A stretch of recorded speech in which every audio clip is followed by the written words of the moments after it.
the Upanishads in two parts. Part 1 translated by F. Max Muller, Talavakara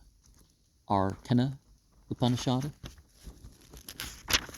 Fourth Kanda. She replied, "It is Brahman. It is through the victory of Brahman that you have thus become great." After that, he knew that it was Brahman. Therefore, these Devas, these Agni, Vayu, and Indra are, as it were, above the other entities, for they touched it, the Brahman, nearest. And therefore Indra is, as it were, above the other entities, for he touched it nearest. He first knew it. This is the teaching of Brahman with regard to the light beings, mythological. It is that which now flashes forth in the lightning and now vanishes again. And this is the teaching of Brahman with regard to the body, psychological. It is that which seems to move as mind, and by it imagination remembers again and again. That Brahman is called Tadvana. By the name of Tadvana, it is to be meditated on. All beings have a desire for him who knows this. The teacher, as you have asked me to tell you the Upanishad has now been told you. We have told you the Brahmi Upanishad.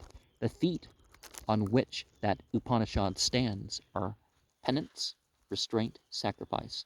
The Vedas are all its limbs. The true is its abode. He who knows this Upanishad and has shaken off all evil stands in the endless, unconquerable world of heaven, yea, in the world of heaven. And the nearest, in verse 2 here, the next phrase was borrowed from 3 without changing the singular to the plural, as Indra's found out that it was only Brahman, the original distinction between Indra and the other entities who came near it, and it was quite justified. Still, it might be better to adopt the Varlekt Sahya Etat in verse 2. Oh, did I already share that? Mythological. Myth doesn't mean untrue. Myth means, there's a relationship to it. It's a meaning and purpose thing. I guess you can have a personal myth, but, but there's a spiritual import. And the Bible uses the term myth in this sense, too. It's not as, it's just something not true or something like we say nowadays. Remembers again and again, so verse 5, F.X. Muller says that he translated these paragraphs very differently from Sankara and other interpreters. The wording is extremely brief, and we can only guess the original intention of the Upanishad by reference to other passages. Now, the first teaching of Brahman, by means of a comparison with the entities or heavenly things in general, seems to be that Brahman is what shines forth suddenly like lightning. Sometimes the relation between the phenomenal world and Brahman is illustrated by the relation between bubbles and the sea, or lightning and the unseen heavenly light. Taittiriya Upanishad 6:35. In another passage, the Khandogya Upanishad 8:12-2, lightning, when no longer seen, is to facilitate the conception of the reality of things as distinct from their perceptibility. I think, therefore, that the first simile taken from the phenomenal world was meant to show that Brahman is that which appears for a moment in the lightning and then vanishes from our sight. The next illustration is purely psychological. Brahman is proved to exist because our mind moves towards things, because there is something in us which moves and perceives, and because there is something in us which holds our perceptions together, sankalpa, and receives them again by memory. I give my translation as hypothetical only, for certainty is extremely difficult to attain, and we have to deal with these enigmatical sayings, which, when they are first delivered, were necessarily accompanied by oral explanations. Tadvana, as a name of Brahman, is explained by the desire of it, and derived from van to desire, the same as vanak. Now that vanyak. It is impossible to adopt Sanskara's first reading, the Vedas and all the Angas, i.e. the 6 subsidiary doctrines.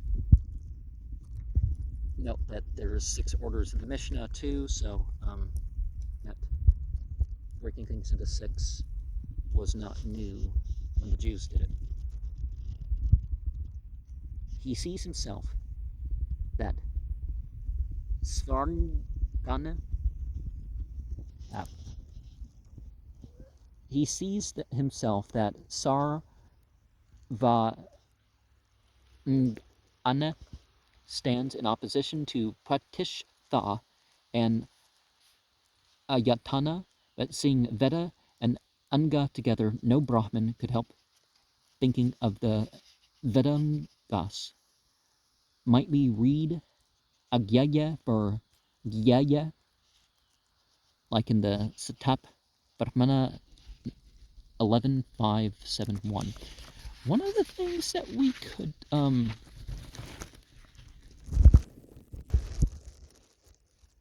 well, one thing that's difficult sometimes is switching back and forth to ways of reading the ways of pronouncing the one thing and the other. So when they just throw in words in the middle. Now this isn't as thrown in as some places, because some books you have words thrown in like, oh, like it's somehow more spiritual to just throw in 300 words from a foreign language in the middle of a translation, because it's like, do the whole translation and, you know, explain further in the footnotes, right? But I'm going over the footnotes of Max Muller.